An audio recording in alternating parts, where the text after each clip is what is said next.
Y en nuestra sección de salud, hoy nos acompaña Mar Romero para hablar de un tema que tiene que ver directamente con las mujeres. Mar, bienvenida, ¿cómo está? Muy bien, María Clara, ¿y tú? Muy bien.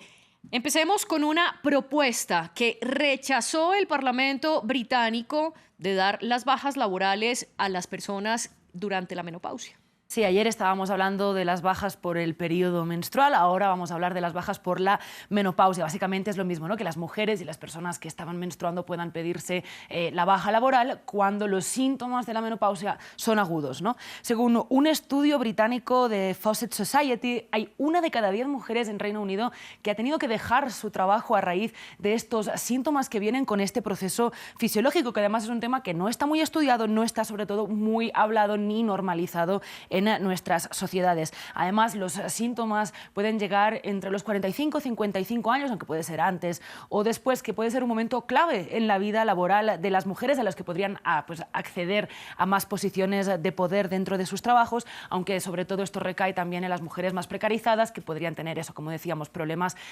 para dejar de ir a trabajar porque dejarían de cobrar el día, o también el riesgo de ser despedidas al no rendir de la misma forma en el trabajo. Escuchamos un testimonio.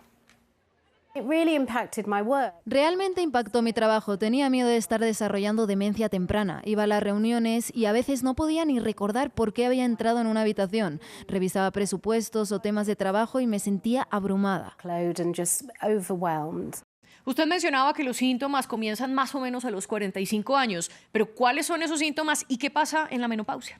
Pues se considera menopausia cuando hay ya 12 meses seguidos sin periodo, aunque los síntomas pueden empezar desde antes en un periodo que se llama perimenopausia, ¿no? Es básicamente el fin de la vida reproductiva de una mujer y eso implica una cantidad de cambios hormonales, sobre todo de hormonas como el estrógeno o la progesterona, que son las hormonas sexuales femeninas, pero que también tienen muchísimo peso en otros procesos del cuerpo. Algunos de los síntomas, los calores súbitos o sofocos, que quizás son los más conocidos, pero también hay problemas de insomnio y para dormir. Estamos hablando incluso de problemas urinarios como la incontinencia, problemas vaginales, por ejemplo, más propensión a las infecciones, pero es que incluso también problemas de concentración, de memoria. Hasta 2/3 en Reino Unido reportaba este tipo de problemas, además de un impacto en la salud mental con más propensión a periodos de ansiedad o depresión.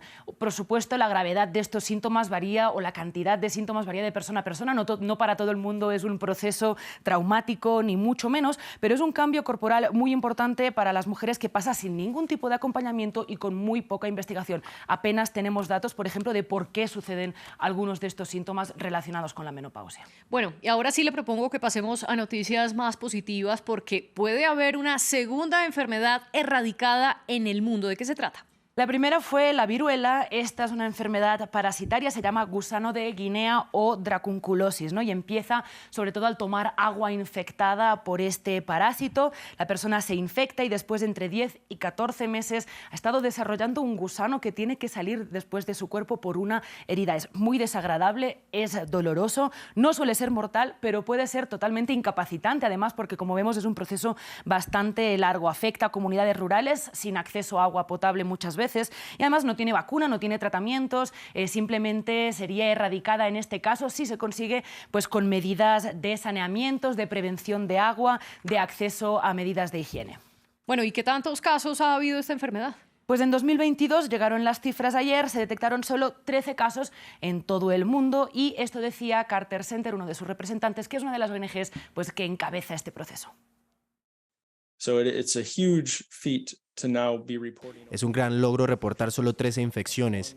Es un descenso increíble desde 3,5 millones, pero la última milla es la más difícil. Son casos que suceden en comunidades con un acceso muy difícil, sin acceso a agua potable o a infraestructuras de salud básicas.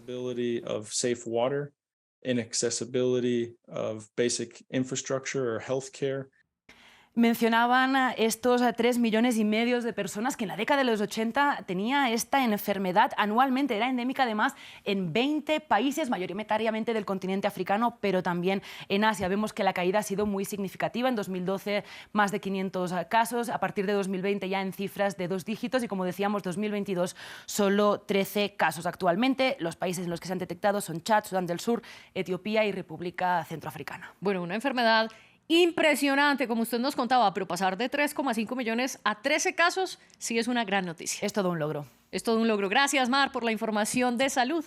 Nos vemos mañana. Nos vemos.